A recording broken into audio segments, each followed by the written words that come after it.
What's up? I'm gonna shoot this thingy, soda can, my airsoft gun, see if it'll explode. But I might miss a couple times because it's really windy. Very windy. Okay. Full auto. See if it'll shoot because I just charged it. Ready?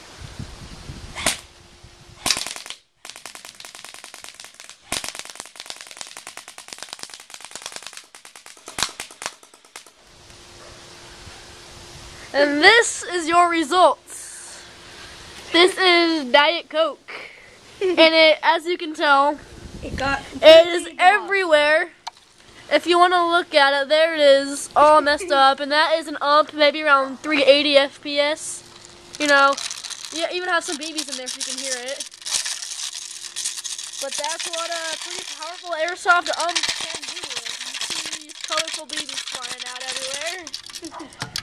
And there you go.